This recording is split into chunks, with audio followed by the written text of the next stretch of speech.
un podcast de psicología cerca de ti. Hola, ¿qué tal? Les saludamos con gran alegría. Expresamos un saludo fraterno a nuestro profesor de psicología, Germán Arciniegas, y en esta oportunidad, junto con mis compañeros, queremos brindarte una visión panorámica de la evolución de la psicología a través de la historia, donde brindaremos algunos datos relevantes acerca de la misma y su crecimiento importante para la humanidad. Vamos entonces a entrar en materia. En esta ocasión nos acompaña Alexander Vargas, Dora Patricia Mesa Quiñones, Óscar Humberto Durán García, Alejandra Díez Dávila y quien les habla, Juan Gabriel Reigosa Amortegui. Cada uno de nosotros hará una intervención donde abordaremos una etapa de la historia en la cual va tomando cuerpo esta bella ciencia o disciplina, la psicología. Alexander, por favor, háblanos un poco acerca de los hechos más importantes de la Edad Antigua que fueron dando lugar, sin duda alguna, a las raíces mismas de la psicología. En realidad es muy interesante hacer este ejercicio. Al parecer, Grecia resulta siendo la cuna del conocimiento y sus expresiones. La historia antigua se puede ubicar hasta el año 400 de la era cristiana y tenemos personajes muy concretos, con aportes muy concretos. Empecemos hablando de Pitágoras entre el año 580 y 500. Que es el precursor de la primera ley psicofísica, que resulta siendo el intento de encontrar relaciones entre el mundo psicológico y el mundo material, evidenciado pues en el estudio del sistema nervioso. Tenemos luego a Asclepio en el año 300, a quien se le rendía culto porque la medicina que se concebía como cosa de dioses, y este servicio lo prestaban precisamente sus sacerdotes, que pedían a los pacientes contar sus sueños para prescribir luego una cura. Ya entre el año 450 a 350 encontramos a Hipócrates, que estudiando los desórdenes de la persona ubicados en el humor, es el primero en mostrar un catálogo de enfermedades mentales. Los sofistas, con su retórica y su lógica relativizando la verdad, le dan paso a Sócrates entre el 469 y el 399, que afirma que la introspección es ya una manera de conocer y es necesaria para el ser humano porque lo hace virtuoso y así puede actuar bien. Platón entre el 427 y el 347 es determinante porque en la práctica hoy la psicología guarda su conexión con él por la visión dualista que tiene del ser humano, espíritu y materia, cuerpo y alma. Con Aristóteles hay otra contribución, con la obra sobre el alma. Se considera uno de sus grandes aportes como la primera obra de psicología. Muchas gracias, Alex, por este interesante aporte. Aquellos en la antigüedad donde justamente, como lo decíamos al inicio, la psicología ya encuentra sus raíces. Bueno, ahora vamos a escuchar a Dora Patricia Mesa. Dora, muchas gracias por estar aquí. Y bueno, háblanos un poco acerca de cómo va desarrollándose la psicología en esta Edad Media, ¿no? Que es interesante también considerar. Claro que sí. En esta época surge el cristianismo y el poder eclesial. Los problemas teológicos, la fe y la revelación divina eran el eje de todo, manteniéndose un estricto control sobre lo que fuese en contra de sus principios. Se censura el acceso a las obras culturales e intelectuales que resultasen amenazantes. Se crearon instituciones como la Santa Inquisición para castigar en el nombre de Dios a los herejes. Se impuso la fe como única vía de acceso a la verdad y se estableció el poder de la Iglesia para determinar lo verdadero y lo falso. En este contexto, los problemas de la psicología se reducen a los problemas de la teología, sustentados en la versión cristianizada de la filosofía platónica. A raíz de estos hechos surgen dos movimientos. La patrística, que fue el estudio del pensamiento, doctrinas y obras del cristianismo, desarrollados por los padres de la Iglesia. Proliferó el cristianismo, sus bases y orígenes, proyectando paz, amor y la pureza del espíritu en el nombre de Jesucristo. Hechos determinantes para el cristianismo actual. San Agustín de Hipona, su mejor representante, realizó una síntesis magistral de la revelación bíblica, el misticismo cristiano. La psicología espiritualista se manifiesta a través de su teología humanista. Sus escritos reflejan un carácter teológico y muestran una consideración técnica de los hechos psicológicos pertenecientes al reino del ser místico y los desarrolló como ejemplo de la unidad trinitaria en el dominio teológico.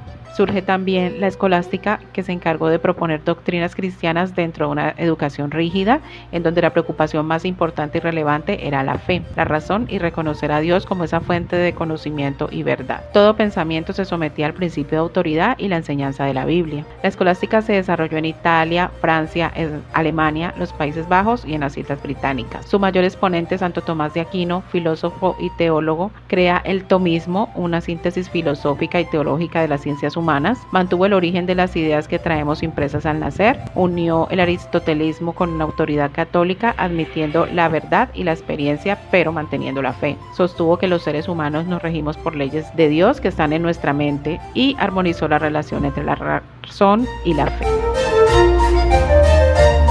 Muchas gracias, Dora, por este aporte que nos realizas en esta oportunidad. Yo quiero hablarles también, queridos compañeros y profesor Germán, del Renacimiento, ¿no? Que es entendido como ese movimiento cultural que se gestó en Europa Occidental, ese volver a nacer, y que es considerado además como la transición entre la Edad Media y la Edad Moderna, ¿no? Me parece interesante porque es en el Renacimiento donde nosotros como que encontramos los primeros antecedentes formales, tanto filosóficos como científicos, para la psicología, y es allí donde se da como la recuperación de la influencia que habían tenido los autores clásicos griegos y romanos, y que fue un papel fundamental para esta época de la historia, ¿no? Donde ya se empezaba a relacionar los trastornos psicológicos con alteraciones físicas más que morales. También durante el Renacimiento y ya posterior al Renacimiento se hicieron dos importantes contribuciones en el desarrollo de la psicología. Por ejemplo, con los trabajos de Galileo, Newton, Harvey, comenzó ya la revolución científica occidental, y la tradición científica que emergió de esta revolución enfatizó una cierta metodología. Se debe observar de manera cuidadosa y, si es posible, cuantificar los fenómenos, hacer predicciones matemáticas sobre los efectos de ciertas variables y verificar aquellas predicciones de forma empírica. Estos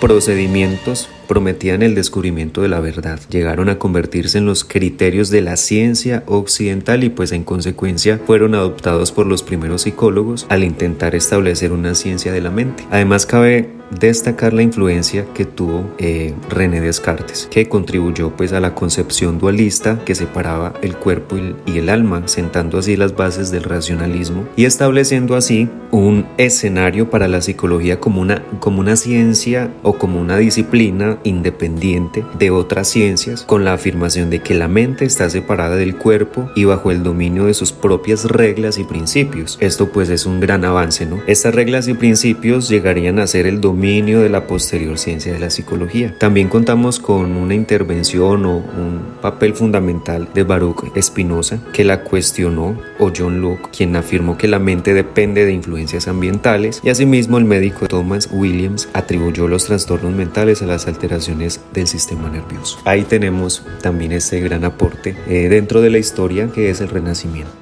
Bueno, y se me olvidaba decirles que el Renacimiento oscila entre el siglo XV y siglo XVI, además porque es interesante que la palabra como tal psicología ya empieza en este periodo histórico a popularizarse. Bueno, muy bien, vamos entonces ahora a escuchar a Alejandra. Gracias, Aleja, por estar aquí en este momento.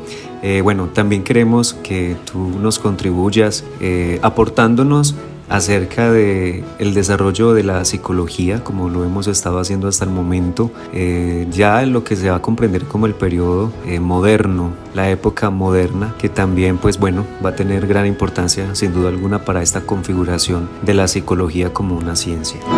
Ya en el siglo XIX podemos hablar de la psicología moderna, y es en este siglo que nace la psicología científica. A partir de la segunda mitad del siglo XIX, el aumento de los conocimientos sobre la anatomía cerebral hacen que los procesos mentales se comprendan en su mayoría como consecuencias de la biología. Y ahí podemos destacar los aportes de la psicofisiología de Gustav Theodor Fechner y las de Pierre Paul Broca y Karl Wernicke en el campo de la neuropsicología. También fue muy importante la influencia de la teoría de la evolución de Charles Darwin. El evolucionismo de hecho sirvió de excusa a eugenistas como Francis Galton y Benedict Morrell, que defendían la inferioridad de las personas de clase baja y de las que tenían trastornos mentales a través de la sobrevaloración del peso de la herencia. Ya en 1879 Wilhelm Wundt funda el primer laboratorio de psicología experimental, donde combina los conocimientos de distintas ramas de la ciencia, y es por eso que a este personaje se le llama el padre de la psicología científica. Durante este periodo la psiquiatría se desarrolló en gran medida gracias a la obra de Carl Carl Ludwig Hobsbawm, que estudió alteraciones como la esquizofrenia y el trastorno bipolar. Y también Emil Kraepelin, pionero de las actuales clasificaciones diagnósticas basadas en los síntomas y en los signos. Entre los antecedentes de la psicología actual también es necesario mencionar el funcionalismo y el estructuralismo, que fueron dos escuelas muy influyentes durante los últimos años del siglo XIX y la primera etapa del siglo XX. Por otro lado, en este siglo, Jean-Martin Charcot y Joseph Breuer estudiaron la hipnosis y la histeria y desarrollaron investigaciones e ideas que inspiraron a Freud durante los últimos años de este siglo. Y en paralelo en Rusia apareció la reflexología de la mano de Iván Pavlov y Vladimir. Con estas aportaciones se establecieron las bases del psicoanálisis y el conductismo, las dos orientaciones que dominarían la psicología de la primera mitad del siglo XX. Bueno, muchas gracias Aleja por este interesante aporte. Vamos ahora a escuchar a Oscar, quien nos va a hablar ya propiamente de la psicología en el siglo XX y bueno, en las últimas décadas. Oscar, adelante. Gracias Juan, un saludo a mis compañeros.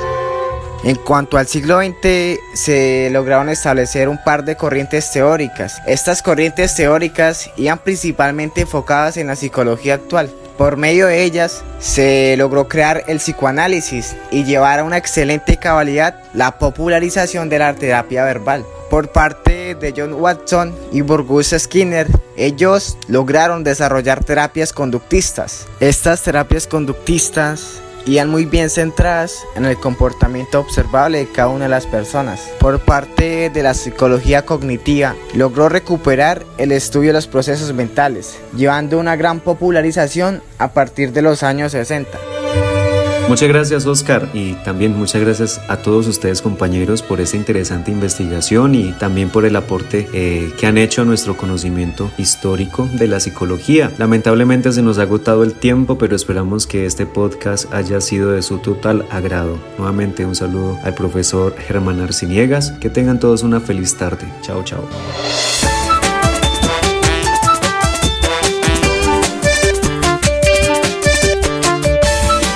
Un podcast de psicología cerca de ti.